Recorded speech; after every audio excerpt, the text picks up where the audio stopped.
और बुलेटिन के आगाज करेंगे बड़ी खबर के साथ। वैक्सीनेशन अभियान के लिए आज का दिन बहुत बड़ा है। देश में आज से प्रिकॉशन डोज लगेगी। बुजुर्गों और फ्रंटलाइन वॉरियर्स को प्रिकॉशन डोज दी जाएगी। प्रदेश में 24 लाख से ज्यादा लोगों को वैक्सीनेट किया जाएगा, प्रिकॉशन डोज दिया जाएगा।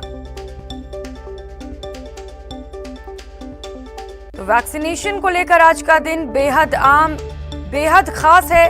जिस तरीके से लगातार कोरोना के केसेस बढ़ रहे हैं, मरुधरा में आज से प्रिकॉशन डोज दिए जाएंगे। तो आपको बता दें कि 24 लाख से ज्यादा लोगों को प्रिकॉशन डोज मिलेंगे। सहयोगी सौरभ गृहस्थी ज्यादा जानकारी के साथ हमारे साथ इस वक्त जुड़ चुके हैं। सौरभ, बेहद खास आज का दिन है, क्या कुछ तैयारियां प्रिकॉशन डोज को लेकर? देखिए, तमाम तैयारियां स्वास्थ्य विभाग द्वारा पहले से ही की जा चुकी है, क्योंकि पहले से ही जो है वो वैक्सीनेशन अभियान लगातार जारी है। विशेष सेंटर्स बढ़ाने की जरूरत जो है वो स्वास्थ्य विभाग को नहीं पड़ी, क्योंकि प्रिकॉशन डोज इन लोगों को पहले नॉर्मल डोज जो है वो लग चुकी है, इसलिए आपसे विशेष कोई तैयारी नहीं है। लेकिन हाँ, जो फ्रंटलाइन वॉरियर हैं, हेल्थ वर्कर हैं और 60 साल से आयु के ऊपर की जो विभिन्न बीमारियों से ग्रसित लोग हैं, उनका आज वैक्सीनेशन शुरू हो जाएगा। ये इसलिए आज से खास है क्योंकि जिस प्रकार का कोरोना संक्रमण फिर से फैलने लगा है और जो दोनों वैक्सीन जिन लोगों ने ले लिए वे भी जो है वो कोरोना पॉजिटिव हो रहे हैं, इसलिए आज से ये महत्वपूर्ण हो जाता है। और इसी के तहत केंद्र सरकार ने प्रिकॉशन डोज की मंजूरी दी है और आज से प्रिकॉशन डोज जो है वो लगनी है। लेकिन जिन लोगों को 9 महीने पूरे हो चुके हैं, दोनों डोज लगाए, उनको जो है वो आज से भी जो है वो वैक्सीन लगाई जाएगी। ऐसे कुल 24 लाख लोग हैं जिनको प्रदेश में वैक्सीन जो है वो लगाई जानी है और इसलिए आज से जो है वो इसकी शुरुआत होगी और जो अलग अलग सेंटर्स हैं वहां पर प्रिकॉशन डोज जो है वो लगाई जाएगी। सौरभ, कितना उत्साह देखने को मिल रहा है लोगों को प्रिकॉशन डोज को लेकर? क्योंकि इससे पहले जब वैक्सीनेशन की शुरुआत की गई थी तो मिला जुला असर देखने को मिल रहा था। कई लोग उत्साहित थे तो कई लोग वैक्सीन नहीं भी लेना चाह रहे थे। जी बिल्कुल, देखिए, क्योंकि इसलिए से वैक्सीन लोग लगाना चाहते हैं क्योंकि कोरोना संक्रमण फिर से तेजी से फैलने लगा है। बड़ी संख्या में नए मामले जो है वो सामने आने लगे हैं। इसलिए आज से अब जो है वो फिर से इस एज ग्रुप के लोग जो है वो वैक्सीनेशन कराएंगे। पहले जब कोरोना का संक्रमण कम था तो लोगों में वैक्सीनेशन को लेकर उत्साह भी कम था, लेकिन जैसे ही अब संक्रमण बढ़ा है, इसलिए आज से अब लोग जो है वो चाहते हैं कि वैक्सीनेशन जो है वो करा लिया जाए, ताकि सुरक्षा कवच जो है वो इस कोरोना के खिलाफ बेहद आवश्यक है। जी सौरभ, बिल्कुल, जिस तरीके से कोरोना के केसेस बढ़ रहे हैं, निश्चित तौर पर लोग ज्यादा से ज्यादा प्रिकॉशन डोज लेने पहुंचेंगे। बहुत शुक्रिया आपका तमाम जानकारियों के लिए।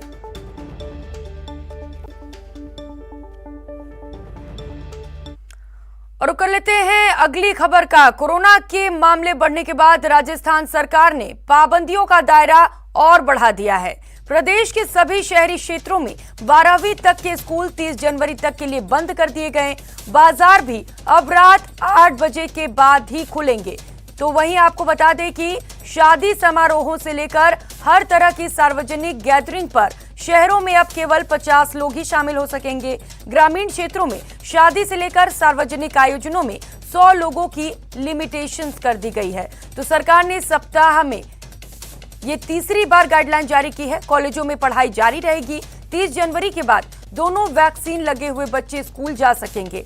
ग्रामीण क्षेत्रों के स्कूल खुले रहेंगे। इसके साथ ही राज्य सरकार ने प्रदेश के सभी धार्मिक स्थलों में पूजा सामग्री और प्रसाद ले जाने पर रोक लगा दी है। तो वहीं ये धार्मिक स्थल सुबह 5 बजे से रात 8 बजे तक ही खुल सकेंगे। रविवार को पूरी तरह से कर्फ्यू रहेगा। सरकार के आदेश के मुताबिक शनिवार रात 11 बजे से सोमवार सुबह 5 बजे तक कर्फ्यू लागू रहेगा। तो वहीं स्कूल बंद करने का आदेश लागू हो चुका है। वहीं अन्य गाइडलाइन 11 जनवरी से लागू होंगी। तो लगातार जिस तरीके से प्रदेश में कोरोना के केसेस बढ़ रहे थे, आंकड़े दिन पर दिन अपने रिकॉर्ड तोड़ रहे थे, इसको लेते हुए सरकार लगातार एक्शन मोड पर है और नई नई गाइडलाइंस जारी की जा रही हैं, सख्तियां और भी बढ़ाई जा रही हैं, जिससे कि जो कोरोना का संक्रमण है उससे रोका जा सके। तो उसी को लेकर एक बार फिर से नए गाइडलाइन जारी किए गए हैं और भी ज्यादा प्रदेश में सख्तियों को बढ़ा दिया गया है। संकट जैसे जैसे बढ़ रहा है, सख्तियां, पाबंदियां और भी बढ़ाई जा रही हैं, लेकिन लोग अभी भी ये समझने को तैयार नहीं हैं। लगातार ऐसी तस्वीरें प्रदेश से निकलकर सामने आ रही हैं जहां पर कोरोना नियमों की धज्जियां उड़ाई जा रही हैं। तो ऐसे में न्यूज़ 18 राजस्थान आप सभी से अपील करता है कि इसको सीरियस लें, गंभीरता से लें, क्योंकि ये वायरस जानलेवा है। खुद को बचाएं, अपनी भी सुरक्षा करें और अपनों को भी सुरक्षित रखें।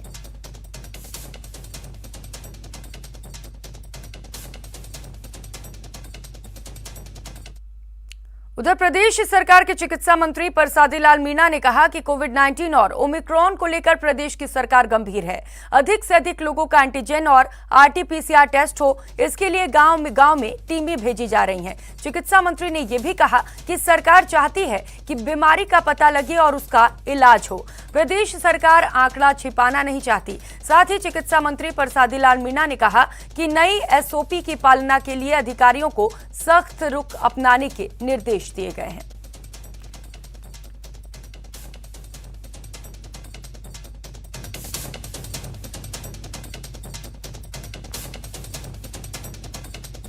शादी विवाह समारोह जो भी है सबको स्थगित कर दिया।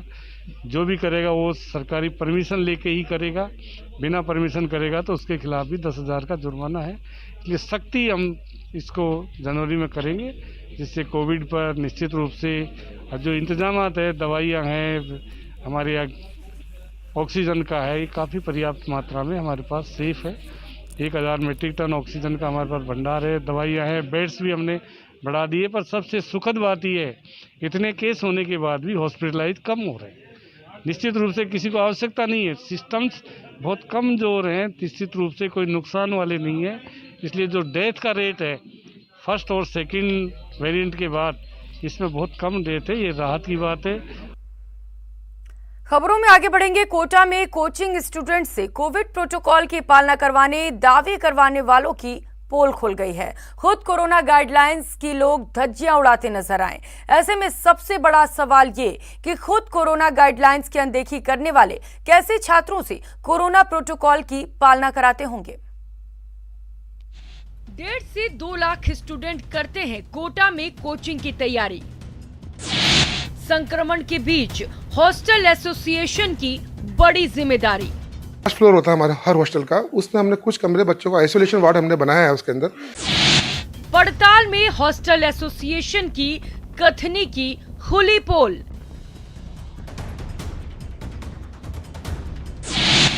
जिम्मेदारों के दावा में है बड़ा झोल। शिक्षा नगरी कोटा में कोरोना के मामले लगातार बढ़ते चले जा रहे हैं और अब कोरोना का शिकार वो बच्चे हो रहे हैं जो कि 15 से 18 साल तक की उम्र के बीच हैं। और इन बच्चों की तादाद कोटा में सबसे ज़्यादा इसलिए है क्योंकि कोटा कोचिंग हब है। ऐसे वक्त में जब कोरोना का बढ़ता आंकड़ा लोगों को डरा रहा हो, कोटा के हर इलाके से मरीज सामने आ रहे हो, तो हॉस्टल एसोसिएशन की जिम्मेदारी बढ़ जाती है, क्योंकि इन्हीं की बदौलत 1.5 से 2 लाख स्टूडेंट्स यहाँ मेडिकल और इंजीनियरिंग की तैयारी कर रहे हैं, अपने सपने को साकार करने में जुटे हैं। मेस की कैपेसिटी होती है, उसका हम लोग 50% कैपेसिटी के हिसाब से मेस के अंदर बच्चों को खाना खिलाया जाएगा। उसके अंदर सपोज करो 50 बच्चों का हॉस्टल है तो 25 बच्चे at a time social distancing की पालना करते हुए मेस में खाना खाएंगे। दूसरी बात यह है कि हमने एक फ्लोर, जो लास्ट फ्लोर होता है हमारे हर हॉस्टल का, उसमें हमने कुछ कमरे बच्चों का आइसोलेशन वार्ड हमने बनाया है उसके अंदर। हॉस्टल एसोसिएशन का दावा है कि बच्चों को कोरोना से बचाने के लिए पुख्ता इंतजाम किए गए हैं। छात्रों से कोविड गाइडलाइंस की पालना कराई जा रही है। कोचिंग स्टूडेंट्स भी हॉस्टल एसोसिएशन के दावों पर मुहर लगा रहे हैं, लेकिन हर हॉस्टल के बारे में ऐसी बात नहीं कही जा सकती। आपने हॉस्टल एसोसिएशन और कोचिंग स्टूडेंट्स के दावे सुने। हमारा मास्क में हमेशा एंट्री रहता है, हमेशा मैम खाने वगैरह के लिए भी मेंटेन करवाती हैं डिस्टेंस। खाने वगैरह का भी टाइमिंग फिक्स है कि कितने बजे किसको आना है, और काढ़ा वगैरह भी मैम देती हैं पीने के लिए। हमारे हॉस्टल में तो बाकी सब कुछ सही चल रहा है, सैनिटाइज़र भी बाहर में रखी हुई है, अपना आके सैनिटाइज़ करो। बाकी मैम बहुत अच्छे से हर चीज़ का ध्यान रख रही है। अगर किसी की तबीयत ख़राब है मैम को इन्फॉर्म करो तो काढ़ा भी मिल रहा है, ऐसा नहीं हर 2 दिन पे काढ़ा प्रोवाइड कर रहा है। और क्योंकि लास्ट टाइम भी कोविड में हमारी हॉस्टल चल रही थी तो बहुत अच्छे से ध्यान रखा गया था और एक भी बच्चा पॉजिटिव नहीं था हमारे हॉस्टल से। कोचिंग में सोशल डिस्टेंसिंग पूरी मेंटेन रहती है और बिना मास्क के नहीं घूमने देते। आते जाते वक्त स्क्रीनिंग रहती है एंड सैनिटाइज हर जने को करते हैं। लेकिन अब इन तस्वीरों पर गौर फरमाइए। ये हॉस्टल एसोसिएशन की उस मीटिंग की तस्वीर है जो कोरोना से छात्रों को बचाने के लिए बुलाई गई है। बैठक में शामिल लोगों के चेहरे पर न मास्क है और न ये लोग सोशल डिस्टेंसिंग की पालना कर रहे हैं। कैमरे को देखने के बाद मास्क लगाते हैं, सोशल डिस्टेंसिंग की पालना खुद नहीं कर पाते हैं, वो लोग कैसे आपके बच्चों को सुरक्षित रख पाएंगे, कैसे उनसे कोविड गाइडलाइन की पालना करवाएंगे। अपने आप में बड़ा सवाल यही खड़ा होता है कि क्या ऐसे हॉस्टल संचालक आपके बच्चों को सुरक्षित रख पाएंगे। योगेश त्यागी, न्यूज़ 18 कोटा। और अब बात उस गैंग की जो दिल्ली के विभिन्न इलाकों से बच्चों को चुराकर अलवर में बेचा करता था, लेकिन उस गैंग का गुरुग्राम पुलिस ने भंडाफोड़ किया है। डीएलएफ फेज 3 थाना पुलिस ने 3 आरोपियों को गिरफ्तार किया है, जिनमें 2 महिलाएं भी शामिल हैं। आरोपियों के कब्जे से 2 नवजात बच्चों को भी छुड़ाया गया। दरअसल एक टैक्सी ड्राइवर की समझदारी ये गैंग पुलिस के हत्थे चढ़ा। गिरोह के पर्दाफाश कराने में विशेष भूमिका निभाने वाले टैक्सी ड्राइवर उमेश लोहिया को पुलिस आयुक्त के राव ने 25,000 रुपए इनाम देने की घोषणा की है। पुलिस के शिकंजे में आए 3 लोगों में से 2 अलवर के रहने वाले हैं।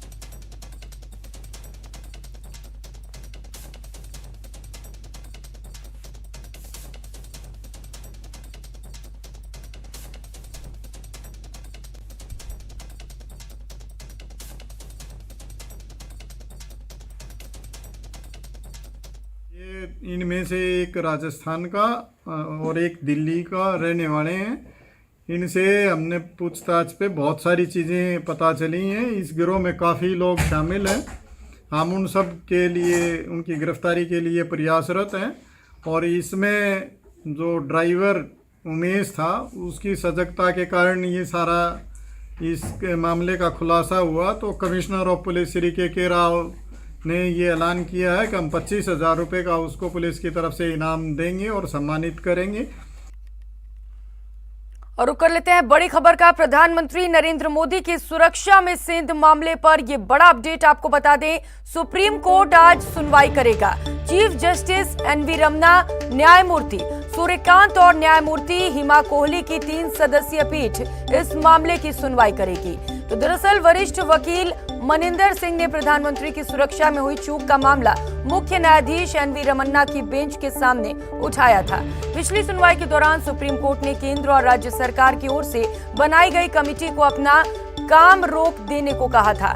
मामले की सुनवाई करते हुए सुप्रीम कोर्ट ने डीजी चंडीगढ़ और एनआईए के एक अधिकारी को नोडल अधिकारी बनाया है। सुप्रीम कोर्ट ने पंजाब हरियाणा हाई कोर्ट के रजिस्ट्रार को रिकॉर्ड सुरक्षित करने के आदेश दिए हैं।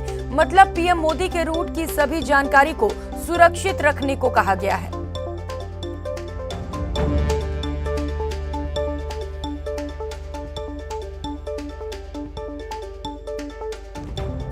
प्रधानमंत्री सुरक्षा चूक मामले को लेकर ये बड़ा अपडेट आपको बता दें। आज एक बार फिर से इस पर सुप्रीम सुनवाई की जाएगी और इस पर तमाम पंजाब के जो अधिकारी हैं जिनकी लापरवाही से ये बड़ा चूक हुआ है उन पर गाज भी गिर सकती है।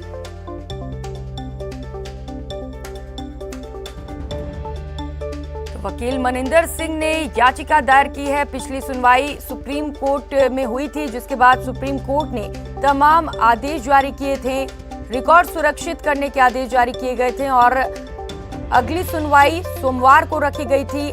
आज फिर से एक बार सुप्रीम कोर्ट में मामले पर सुनवाई की जाएगी।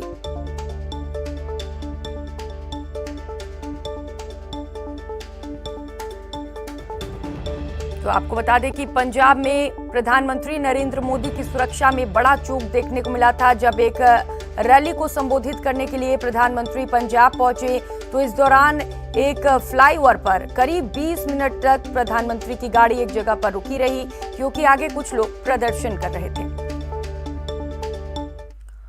और रुक करेंगे एक और बड़ी खबर का। पाली में पुलिस की बड़ी कार्रवाई सामने आई है। डोडा पोस्ट से भरी स्कॉर्पियो को जब्त कर लिया गया है। एक पिस्टल, 5 कारतूस भी बरामद किए गए। 380 किलो डोडा पोस्ट जब्त कर लिया गया है। तो वहीं आपको बता दें कि करीब 20 लाख रुपए इन सभी की कीमत बताई जा रही है। जिला पुलिस अधीक्षक ने ये तमाम जानकारी साझा की है।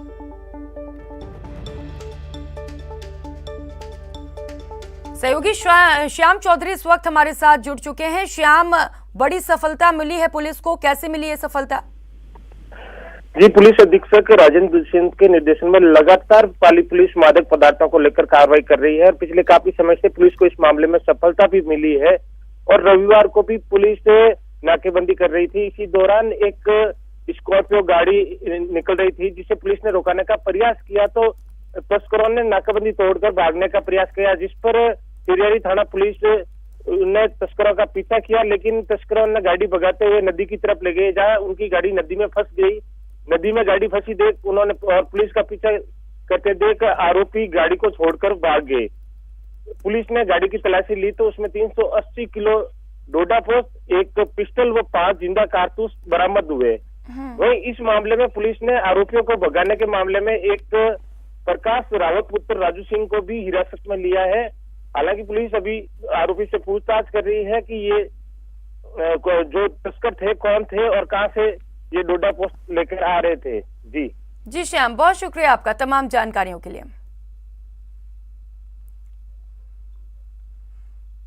यहां रुकेंगे एक छोटे से ब्रेक के लिए, लौटेंगे फौरन।